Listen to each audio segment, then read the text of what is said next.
नमस्कार, स्वागत है आप सभी का। मैं हूं हिमांशु और आप देख रहे हैं हलचल इंडिया। बेबाक खबर तेज असर। आइए नजर डालते हैं आज की खबरों पर। उत्तर प्रदेश के मुजफ्फरनगर जनपद में शुक्रवार को बाइक सवार 3 नकाबपोश मंचलों की एक ऐसी करतूत सीसीटीवी कैमरे में कैद हो गई, जिसमें वह नई मंडी कोतवाली क्षेत्र की गांधी कॉलोनी में स्थित एक कोचिंग सेंटर के बाहर कुछ छात्राओं के साथ छेड़छाड़ कर जान से मारने की धमकी देकर मौके से फरार होते नजर आ रहे थे। इस घटना का सीसीटीवी फुटेज सोशल मीडिया पर वायरल होने के बाद उत्तर प्रदेश सरकार में स्वतंत्र प्रभार राज्य मंत्री कपिल देव अग्रवाल ने इसका संज्ञान लेते हुए तुरंत एसएसपी मुजफ्फरनगर अभिषेक सिंह से इसकी शिकायत और इसमें तुरंत कार्रवाई करने की बात कही, जिसके बाद इस मामले को लेकर पुलिस भी हरकत में आई और आनन फानन में आला अधिकारी द्वारा इस घटना के आरोपियों की गिरफ्तारी के लिए 2 टीमों का गठन किया गया, जिसने कुछ ही घंटों में 2 आरोपी उज्जवल और शोभित निवासी मुजफ्फरनगर को गिरफ्तार कर लिया। वहीं इनके पास से घटना में प्रयुक्त मोटरसाइकिल भी बरामद की। फिलहाल पुलिस ने पीड़ित छात्राओं की तहरीर पर मुकदमा दर्ज करते हुए दोनों आरोपियों को सलाखों के पीछे भेजने की कार्रवाई शुरू कर दी। हालांकि पुलिस के अधिकारियों का यह भी कहना है कि अन्य फरार अभियुक्त को जल्द गिरफ्तार किया जाएगा। क्या है पूरा? जी सर, मेरी बिटिया गांधी कॉलोनी में रोज ट्यूशन पढ़ने जाती है।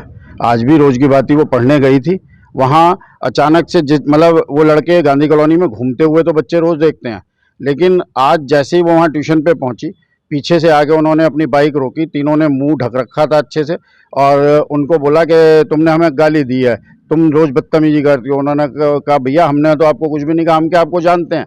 लेकिन उधर से उन्होंने इतने में ही कहने लगे ला बेला कट्टा ला, इसके गोली मारी हो, अभी बता सॉरी बोल लेगी, इसने हमें गाली दी। उन्होंने कहा अच्छा भैया जाओ जाओ, हम सॉरी बोल रहे हैं, आप यहाँ से जाओ।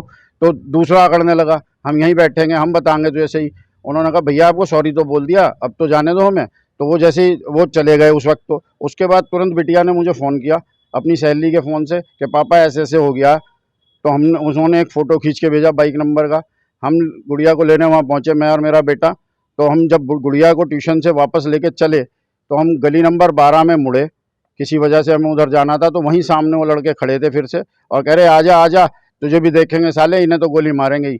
और जैसे ही हम उनके पास पहुँचे, उन्होंने हमारे पे जैसे ही हाथ बढ़ाया, हमने उनको पकड़ा तो वो 2 तो भाग गए। उनमें से एक पकड़ में भी आया, लेकिन बाइक छोड़ के वो भी भाग गया फिर हमसे छूट के।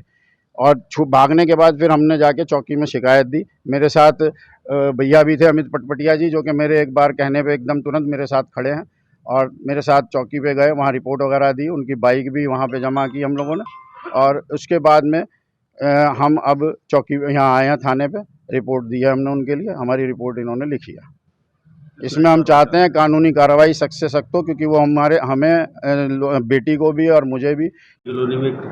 गांधी कॉलोनी में आज शाम को एक ट्यूशन पढ़ने वाली बालिका से को 3 नकाबपोश लड़कों ने उतर करके उससे बदतमीजी की, उसकी वीडियो वायरल हो रही है। मुझे गांधी कॉलोनी के वासियों ने तुरंत सूचना दी। मैंने एसएसपी से बात की है कि इसकी तुरंत जांच की जाए और जांच करके अगर वे दोषी हैं तो सख्त से सख्त कार्रवाई उनके विरुद्ध हो। आदरणीय मुख्यमंत्री योगी आदित्यनाथ जी ऐसे शोधों के खिलाफ लगातार कड़ी कार्रवाई कर रहे हैं। किसी प्रकार का कोई कॉम्प्रोमाइज़ नहीं है और ऐसे लोगों को सख्त चेतावनी है कि किसी भी प्रकार की घटना, दुर्व्यवहार बेटियों के साथ, महिलाओं के साथ होगा तो किसी को बख्शा नहीं जाएगा। मतलब ये पता लग पाया कौन थे वे लड़के जो अब जो भी ये काम पुलिस का है पता लग गया है। उनकी चूंकि मोटरसाइकिल पकड़ी गई है तो नाम ही पता लग रहा है, पुलिस उसके घर पर दबिश दे रही है और निश्चित रूप से उनकी गिरफ्तारी होगी, जेल जाएंगे। आज शाम थाना नई मंडी में लगभग 5 बजे के आसपास 3 अज्ञात अभियुक्त गणों द्वारा बच्चियों के साथ छेड़खानी और उनको जान से मारने की धमकी की एक घटना कारित की गई थी। इसके संबंध में थाना नई मंडी पर तत्काल वादी से तहरीर प्राप्त कर सुसंगत धाराओं में मुकदमा पंजीकृत किया गया है और जो घटना स्थल है उसके आसपास लगे सीसीटीवी फुटेज के आधार पर अभियुक्त गणों की गिरफ्तारी और उनकी पहचान के लिए इसमें 2 टीमों को लगाया गया था। अभी तक इस प्रकरण में एक अभियुक्त की गिरफ्तारी कर ली गई है और जो घटना में बाइक प्रयुक्त हुई थी उसको भी बरामद कर लिया गया है। इसके साथ साथ जो 2 अन्य अभियुक्त गण हैं उनकी गिरफ्तारी भी शीघ्र सुनिश्चित की जाएगी। उनके लिए टीमें लगातार दबिश दे रही है। मैं साथ में ये भी स्पष्ट करना चाहूँगा कि महिलाओं और बच्चियों की सुरक्षा मुजफ्फरनगर पुलिस की सर्वोच्च प्राथमिकता है और जो कोई इनकी सुरक्षा के साथ खिलवाड़ करने की कोशिश करेगा उनके खिलाफ कड़ी से कड़ी कार्रवाई जो है अमल में लाई जाएगी। वक्त हो चला है आपसे विदा लेने का। कल फिर होंगे हाजिर कुछ नई और ताज़ा खबरों के साथ। तब तक के लिए दीजिए हमें इजाज़त। नमस्कार। हमारे YouTube और Facebook चैनल को फॉलो और सब्सक्राइब करना ना भूलें।